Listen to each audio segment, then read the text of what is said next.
Welcome back to Down to Business. I'm Josh Dirks. This afternoon I'll be speaking with Judit Strand of Harbour Pointe Retirement and Assisted Living Center.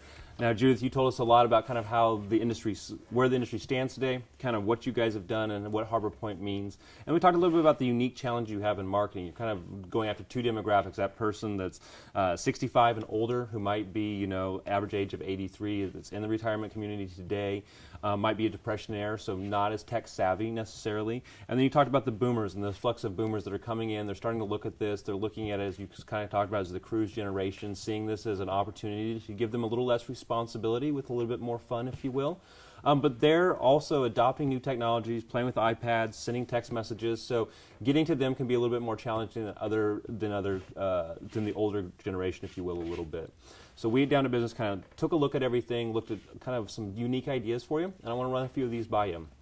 The very first one we had is actually a day in the life. So many people like to see instead of reading things, especially in the generation of kids that might be the children of the boomers themselves, actually, and looking at what mom or dad are doing. So really kind of dispelling that notion, as you talked about, of that retirement home versus the nursing center, or retirement community versus the nursing home, and really how you can kind of bridge that gap with the different things you can do in the day. You alluded to numerous activities that a senior can partake in when they're on your property and part of your community. So actually walking through each day and following a senior, telling their story a little bit, because as you talked about, there is very word of mouth. Seniors talk a lot to one another. Good neighbors make great friends. So kind of talking about that whole piece and showing how that community works and the great fun that you guys have, and dispelling some of maybe the stigmas that you might have from the nursing home side. Have you guys ever thought about doing some videos like that and kind of capturing a day in the life of your community? That's a very good idea. On our website, we do try to talk about that and introduce everybody to the fun that we're having. But to take the day in the life of one person throughout the day, that's a good idea. Excellent. So then the next piece of it is actually the caregivers themselves and the different staff members. I know for a lot of people, one of the big concerns is who's going to take care of my parents, or who's going to be taking care of grandma. That's always something that comes up. With your staff, it gives you a really unique opportunity to kind of place them front and center. They really are the focal point and the people that interact with the seniors on a daily basis and really build their community experience on a day-to-day basis. So one of the things we talked about was kind of a meet me, see exactly who's taking care of people, who's taking care of them, and building little staff bio videos about all the different things they do and the different places they touch, how they, you know, perform assisted living, how they help with people, how they're doing Zumba or taking out to the golf course. All of those different pieces, so that people, when they come and see somebody from the staff, they already have a relationship or already kind of know who they are. Have you guys thought about kind of personalizing and putting your staff out there a little bit more? That's another good idea. Yes, we've thought about it. We do it internally a lot, but putting it out there as, you know, finding out, well, one of our people in the dining room has just won a contest in some musical contest and that sort of thing. It's good for them to know. So yeah, personalizing each of the staff members is a good idea, and I'll think about that. Yeah, that's a cool story. I mean, just somebody that's helping in the dining room you might not think of as that, and as you said, the people that are living in the communities love that kind of stuff, love the performing arts, all those type of things. So it gives you a unique opportunity to kind of build relationships that are even deeper than the other members of the community long term. The next thing we talked a lot about, you kind of alluded to it, is that the business-to-business relationship, setting up with other referrals or other people that are providing seniors care. So we talked about home care companies out there and building relationships through them, so that they can take kind of an individual from a situation where they might have had a downgrade in their health, they might be facing some economic hard times, but these in-home services that are dealing with the seniors on a face-to-face level and can actually make their transition into your community a little bit easier. I know you guys built a lot of relationships with that. Are you looking at home care companies in particular, and is that things that you guys target and look at from a marketing standpoint? That makes sense. We also look at realtors who are professional in the senior industry. We look at partnerships with the various discharge planners, hospitals, other communities, because we all know each other. We're all aware of what the needs are and the unique possibilities for each of the other communities. So on a professional basis, we do a lot of marketing and community relations work with those kinds of people. The home care people have their major thing is to keep people in their homes, whereas if I'm marketing to realtors who see seniors and that are, shouldn't be living by themselves, or if I see doctors or physical therapists or even massage therapists who, are doing work with seniors, and they say, well, she's very lonely, really you should be looking into that sort of thing. That's the business-to-business aspect is very big. Absolutely. Yeah. And that makes sense. I was thinking even about in-home financial advisors that are talking to seniors and things like that might be another niche for you, because they're really helping plan the future and giving people opportunity, is saying, here's the possibilities for you too. That's a good idea. But many of the nursing or in-home care people have a vested interest in keeping them in their homes. Yeah. So Judith, one of the things that we looked at next was actually taking and building a YouTube channel for you guys. YouTube is really blurring the line between traditional television and internet video, and we're seeing more and more of that convergence all the time. And so, as you said, that older demographic watches some television, the baby boomers are have access to YouTube, know about it, or accessing it through different devices. So this might be a channel that can be used in a lot of different functionality and for a lot of different ways. Our initial idea was actually kind of framing it around your services, so talking about what the in-home assisted care looks like, what the different activities you guys have, different on-site amenities, and kind of highlighting those in quick videos or snippets that kind of allow seniors to share those with other people and kind of talk about reframing that debate between the nursing home and a senior community like yourselves. Have you guys ever thought about doing something like that, or using the video in a different way to communicate something to your potential clients? Absolutely, and I think that if I were going to use that and go into YouTube to find out, I would want to be educated. I would want to make sure that when I'm doing my research that I would have the right questions to ask, because as we've broken it down in this conversation, people are confused about what is assisted living, what is independent retirement living, where do I go, what do I look for.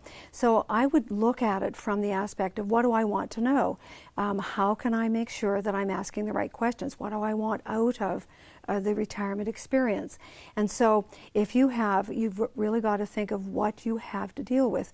If the parent is very ill, do they have assisted living? What higher level of care? What does that care mean? So in that YouTube experience, I'd want to know exactly what are the 10 top questions I should be asking if I'm going into independent retirement, retirement with assisted living, nursing, or skilled care. Yeah, I love that. Taking your frequently asked questions and using that to build your video content is a great idea. Right. The next thing we kind of came up with was, and you talked about this, is that a lot of seniors use word of mouth still to spread products, spread services, spread communities like yourself as great places to live, partake in. And so the next thing we thought about is the fastest growing group on Facebook last year was 55-65. It's still an exploding demographic. It's actually trending up now. I know personally that both of my grandmothers are friends of mine on Facebook, which causes some interesting paradigm shifts on how you post things. But we thought it'd be kind of interesting is as you bring members in, and those members that have a propensity to want to learn about technology, no matter the age, is setting them up with different Facebook accounts so that they can go out and friend different people and start to say, this is where I'm living at, and kind of bring it all around. There's tools that allow you to help manage and protect the privacy of your different users, but it can be a really cool way of also reaching out to their high school friends, their college friends, their business contacts through their career, and bringing them back and saying, this is where I'm living, as well as building dialogue between those. So it was kind of a crazy, fun idea we had, but with Facebook continuing to explode in growth, we thought that might be kind of an interesting transition for some of your seniors who might want to participate and also want to have that ability to reach out beyond your community walls to meet their families, see pictures of the grandkids or children, and be able to interact in a social way. I agree entirely. We've been such a transient society that many of the children looking for their retirement homes for parents really do want to make sure that they understand they can befriend their friends as well. They're not going to lose their entire community. Yeah. And it's another community. It's another way to look at community. One of the great objections to coming into a retirement community is, well, I'm going to miss my neighbors. Well, with Facebook and some training, they won't. Yeah, absolutely. Yeah. And being able to protect them and stuff like that, I think that's a really kind of a cool piece. Mm-hmm. And now with Facebook integrating Skype, you can do video chats. Mm-hmm. And so what a great way that, as you mentioned, that some of your residents might not be from this area. They might have friends back on the East Coast or in Florida or Arizona or a different part of the country, and being able to video chat with them and still experience that through a Facebook feed could be a very cool thing, as well as connecting with their children or their grandchildren that they're interacting with on a regular basis. Well, here's the difference between before and after. Before, we would send a packet and a brochure in the mail to somebody. all right, to a prospective client. Now, of course, we've added the DVD portion of that, so they can just look at the DVD and get all the information they want for our community. The next step is to connect them and educate them on what the other opportunities are. And, you know, education is a big piece of well, frankly, selling or marketing. Yeah. So probably in your YouTube idea, there would have to be some kind of expression of how to educate people on what the opportunities are. Absolutely. Right now, or in the next week or the next month, on what they can do. That's what I like about the internet, is we can completely update daily, on a daily basis if we want to. Many seniors now love blogs. Yeah. So we're also working at getting somebody to, it's a matter of just educating them to use that'd be a fantastic idea, just taking all these people that like to blog and putting them onto the Harbour Pointe community That's blog, right. and allowing them all to participate. I know right. like the West Seattle blog in Seattle's become a huge thing, so it'd be kind of a cool way of tying them together. There's some really unique ideas there. Yeah. And being a resource is the key word in everything we've talked about. So if Harbour Pointe Retirement and Assisted Living Center in Mukilteo could be the resource for all seniors' questions, that would be my dream. I love it, Judith. Tell people where they connect with you guys. Give them your website and how they can get a hold of you if they need to. Okay. It's hpretire.com, Harbour Pointe Retirement and Assisted Living Center, hpretire.com, 425-293-8555. Well, Judith, I appreciate you being on the show so much and kind of sharing about this very big and growing industry all the time, and some of the uniquenesses that you have as challenges as marketing. I really appreciate your time today. Thank you. Thank you so much to Judith Strand and Harbour Pointe Retirement and Assisted Living Center. We appreciate their time and their dedication of kind of telling us and giving us an insight into their industry.